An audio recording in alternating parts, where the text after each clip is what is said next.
Bonjour Arlette Chabot. Bonjour. Drôle d'époque, en effet, Oui. en ce moment, et notamment d'un point de vue politique, avec une rencontre, tout d'abord, qui commence l'été dernier. Nicolas Sarkozy, qui avait reçu, on le rappelle, Jordan Bardella dans son bureau. Ça avait fait couler beaucoup d'encre. Et le président du Rassemblement national avait aussi trouvé les mots pour condamner le retrait de la Légion d'honneur de l'ancien président de la République. Et aujourd'hui, on affirme de plus en plus qu'il y a quand même un lien de filiation entre Jordan Bardella et Nicolas Sarkozy. En tout cas, que Jordan Bardella serait l'héritier de Nicolas Sarkozy. Oui, alors dit comme ça, évidemment, ça paraît tout à fait étrange, puisqu'on le sait depuis plus de 40 ans, la droite républicaine fait tout pour se démarquer, combat même la droite extrême, soulignant les désaccords politiques et puis aussi posture morale qui s'appuie, vous savez, sur les deux formules. Il vaut mieux perdre une élection que perdre son âme. Michel Noir, on était en 1987, et puis le fameux cordon sanitaire installé par Jacques Chirac entre le Front National, le Rassemblement National et la droite, qu'elle s'appelle RPR, UMP ou Républicain. La ligne était la même, et jusqu'à présent celle aussi de Nicolas Sarkozy, qui avait parlé de barrières infranchissables entre les deux partis, et avait appelé bien sûr à voter pour Emmanuel Macron contre Marine Le Pen en 2022. Alors que s'est-il passé?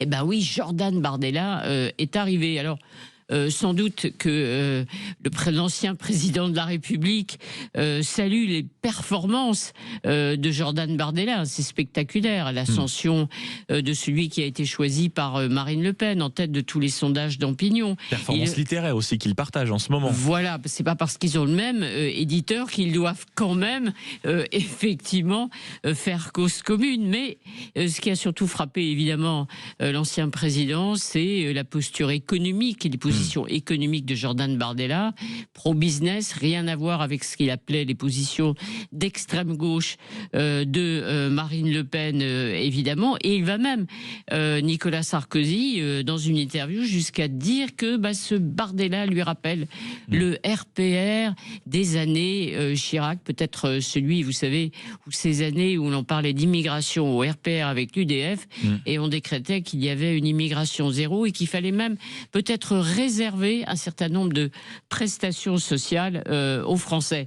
Et puis je dirais que séduction réciproque, parce que Nicolas Sarkozy a bien entendu Jordan Bardella dire qu'il voudrait s'inspirer de la stratégie de Nicolas Sarkozy pour 2007. Voilà, le grand rassemblement.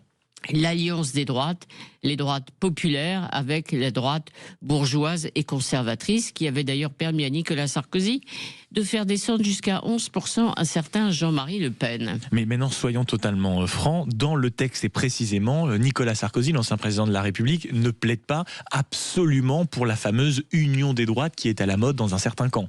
Oui, on en parle beaucoup, mais il est assez lucide, Nicolas Sarkozy. Il voit bien où en sont aujourd'hui les Républicains, c'est-à-dire qu'une alliance des droites, comme il l'avait dit lorsqu'Éric Ciotti était parti du côté du RN, eh bien c'est tout simplement l'absorption, ou ce serait l'absorption des Républicains par le Rassemblement national. C'est la raison pour laquelle il se contente de dire, mais ça n'est pas rien, qu'en revanche, lui ne soutiendrait pas un front républicain, c'est-à-dire anti-RN, aux prochaines élections, quelles qu'elles soient. C'est déjà un pas considérable, mais encore une fois, il est lucide, Nicolas Sarkozy, sur la situation de son parti, de sa famille, division interne, on l'a vu, la bataille permanente qui mine le parti, Vauquier-Retailleau, et donc il prend sérieusement ses distances avec sa famille. Je me demande ce que pense l'héritier, celui qu'on avait présenté en tout cas comme l'héritier de Nicolas Sarkozy. Il s'appelle Gérald Darmanin.